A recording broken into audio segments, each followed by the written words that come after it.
ونادى أصحاب الأعراف رجالا يعرفونهم بسيماهم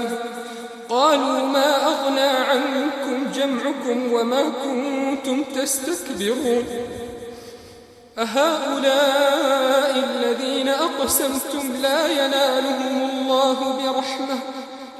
ادخلوا الجنة لا خوف عليكم ولا أنتم تحزنون ونادى أصحاب النار أصحاب الجنة أن أفيضوا علينا من الماء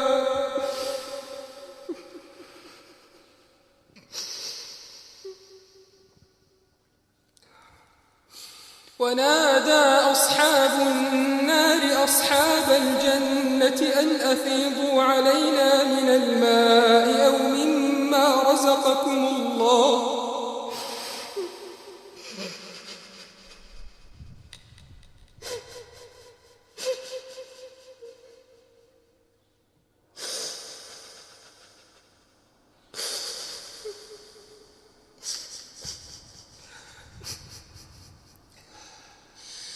ونادى أصحاب النار أصحاب الجنة أن أفيضوا علينا من الماء أو مما رزقكم الله قالوا إن الله حرمهما على الكافرين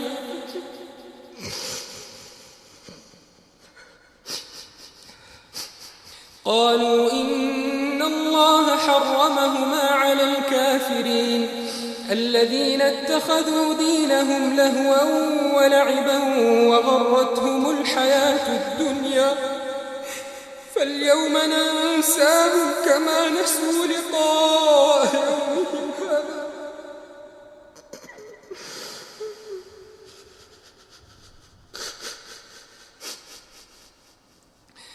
الذين اتخذوا دينهم لهوا ولعبا وغرتهم الحياة الدنيا فاليوم ننساهم كما نسوا لقاء يومهم هذا وما كانوا بآياتنا يجحدون ولقد جئناهم بكتاب فصلناه على علم هدى ورحمة لقوم يؤمنون هل ينظرون إلا تأويله يوم يأتي تأويله يقول الذين نسوه من قبل قد جاءت رسل ربنا بالحق يقول الذين نسوه من قبل قد جاءت رسل ربنا بالحق فهل لنا من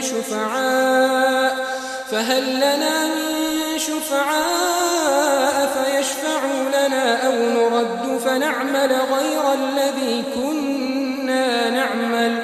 قد خسروا أنفسهم وضل عنهم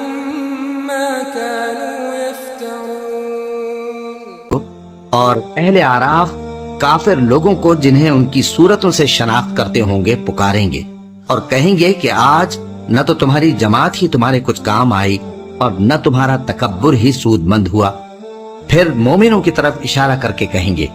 क्या ये वही लोग हैं जिनके बारे में तुम कस्में खाया करते थे कि अल्लाह अपनी रहमत से इनकी दस्तगीरी न करेगा। तो मोमिनो तुम बहिश्त में दाखिल हो जाओ, तुम्हें कुछ खौफ नहीं और न तुमको कुछ रंजो गम होगा। और दोज़खी बहिश्तियों से गिड़गिड़ा कर कहेंगे कि किसी कदर हम पर पानी बहाओ या जो रिज़्क़ अल्लाह ने तुम्हें इनायत फरमाया है उसमें से कुछ हमें भी दो। वो जवाब देंगे कि अल्लाह ने ये दोनों नेमतें काफिरों पर हराम कर दी है जिन्होंने अपने दीन को तमाशा और खेल बना रखा था और दुनिया की जिंदगी ने उनको धोखे में डाल रखा था। तो जिस तरह ये लोग अपने इस दिन के आने को भूले हुए और हमारी आयतों से मुनकिर हो रहे थे उसी तरह आज हम भी इन्हें भुला देंगे। और हमने इनके पास किताब पहुंचा दी है जिसको इल्म दानिश के साथ खोल खोल कर बयान कर दिया है और वो मोमिन लोगों के लिए हिदायत और रहमत है। क्या ये लोग इसके मजमून जाहिर होने के मुंतजिर हैं? जिस दिन इसका मजमून जाहिर हो जाएगा तो जो लोग इसको पहले से भूले हुए होंगे वो बोल उठेंगे कि बेशक हमारे परवरदिगार के रसूल हक लेकर आए थे। भला आज हमारे कोई सिफारिशी हैं कि हमारी सिफारिश करें या हम दुनिया में फिर लौटा दिए जाएं کہ جو عمل بد ہم پہلے کرتے تھے وہ نہ کریں بلکہ ان کے سوا دوسرے عمل کریں۔ بے شک ان لوگوں نے اپنا نقصان کیا اور جو کچھ یہ افترا کیا کرتے تھے ان سے سب جاتا رہا۔ کچھ